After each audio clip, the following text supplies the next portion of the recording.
Hi, I'm Sue and welcome back to Blue Heron Hill. As you can see, maybe outside, lots of snow out there on our deck. The blue herons have migrated south, or there's a few maybe still around that are going to stick it out this winter. But it's cold outside and there's no gardening being done outside, but there certainly is being gardening done inside in preparation for the new 2022 gardening season. So let me tell you what is going on. Most of my garden planning started last year in the spring. I always keep a journal, a gardening journal. This one I started in 2013. And every year I add notes in it on what I want in the coming season, what happened in the last season, what worked, what didn't work, suggestions for what to do in the new season. Just wanted to introduce you. This is Sadie. She's going to be our new guardian dog. Actually, she guards mostly inside. But so you'll be seeing her on a lot more videos coming up, especially the outside ones. She loves outside. So back to the gardening journal. I hope and I highly recommend that you keep a gardening journal. In my gardening journal, I have a schematic of what's going on in my garden. This is a schematic on the layout. I have 3 main sections to my garden. So each one has its own layout. And I write down, and it's always in pencil because it's always subject to change. So I write down, even last year, I can refer to last year's to see what I remember have planted in what area. Gives me an idea of where I want my plants, how many then I can fit in a certain area. I do rotate my crops every year. And then I look back on successes and failures and know what seeds I need, and which ones I'm going to need to buy, what I'm not going to grow again, what I plan to grow again, maybe some new varieties. Always grow new varieties of tomatoes every year. So I've been poring over my seed catalogs for anything new and exciting to grow. And so that's what this journal is for. The next thing I do is I have a chart. I don't know if you can see this. This is a chart, and it has the days by week, and then this is what's going to go on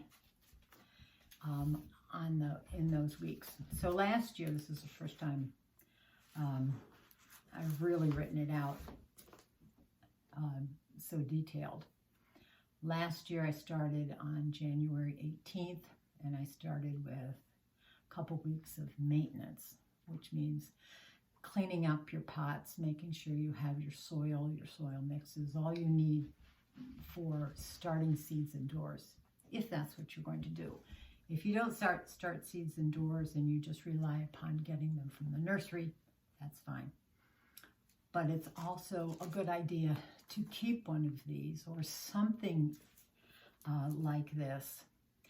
I don't know about you, but I can't keep all these dates in my head.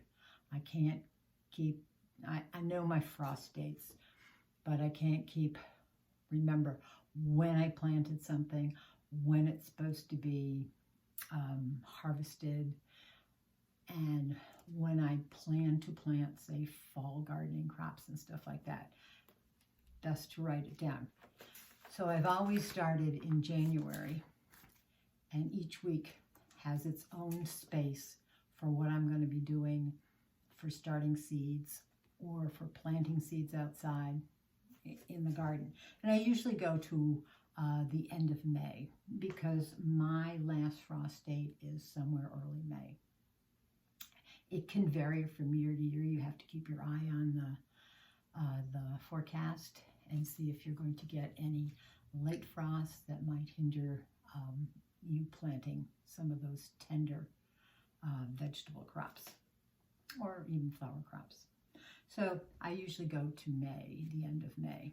But this year I've decided to go all the way, and I have 3 sheets here.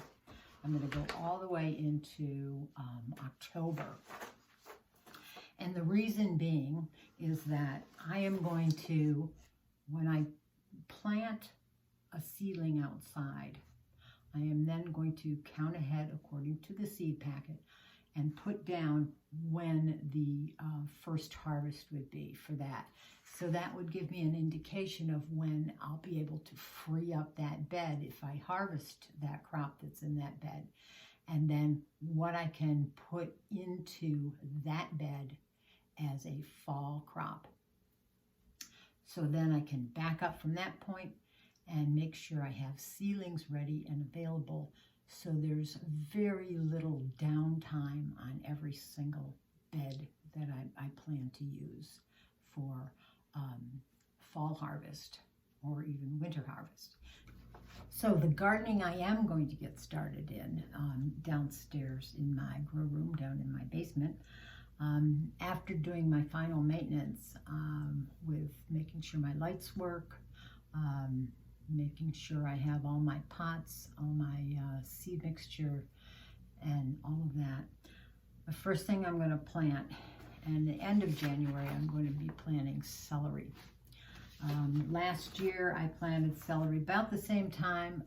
I had a problem with the first seeds that I planted. They didn't germinate, and so I replanted again, which is another thing you should think of if your seeds aren't viable or something goes wrong.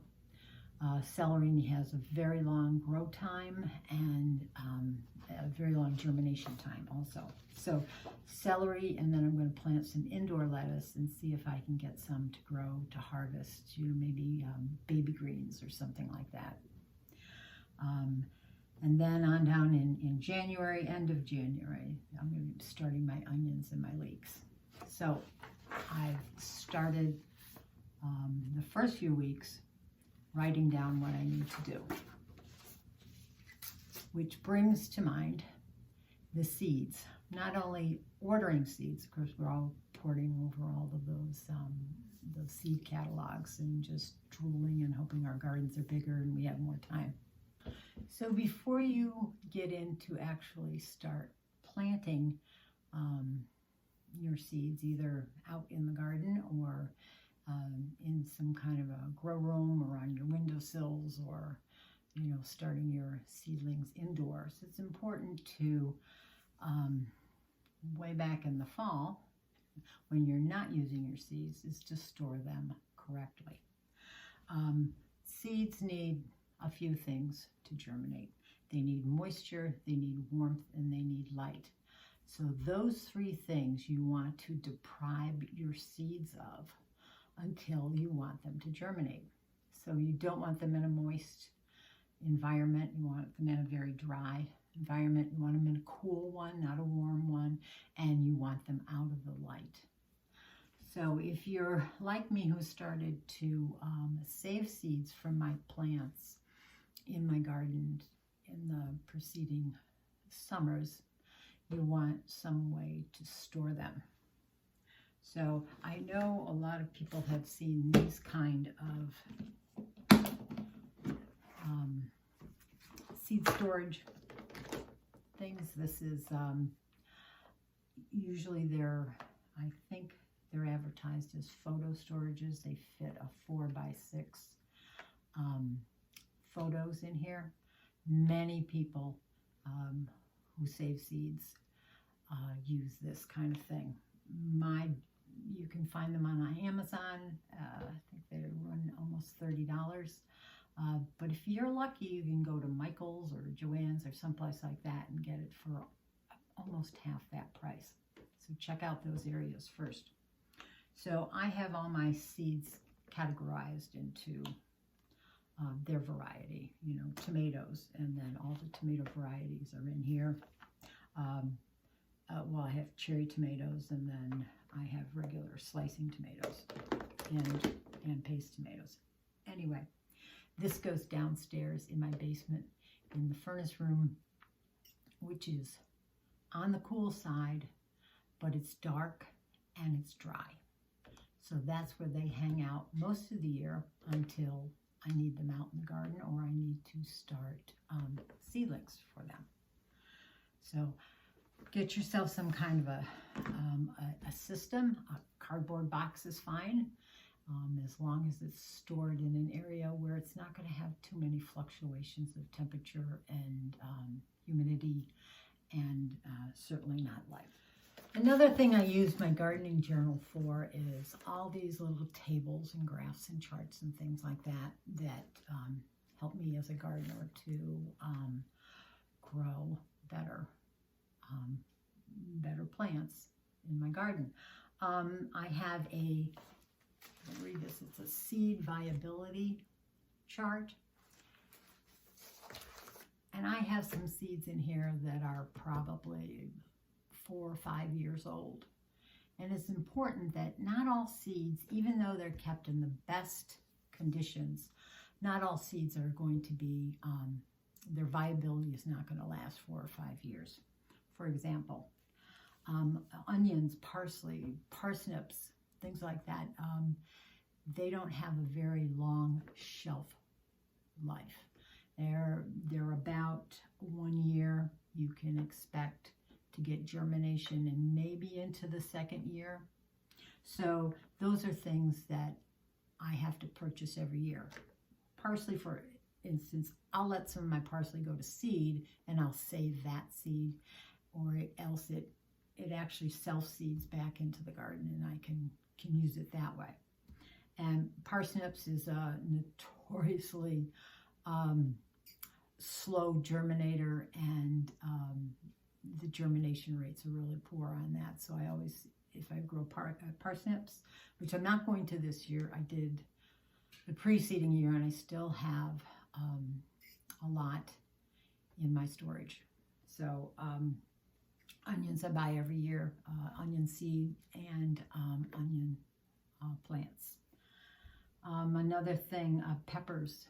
Peppers are probably good for 2 years. You could stretch them to 3 years, but you're going to want to think about getting new seeds for peppers, or you can save your pepper seeds from your pepper plants.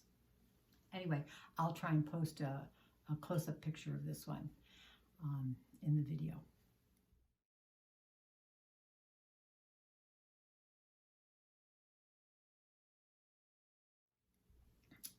So what oftentimes I will do is I will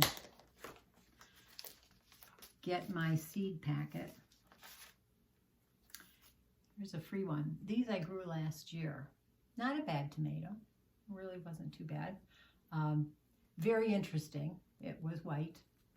It had a little bit of red on the bottom.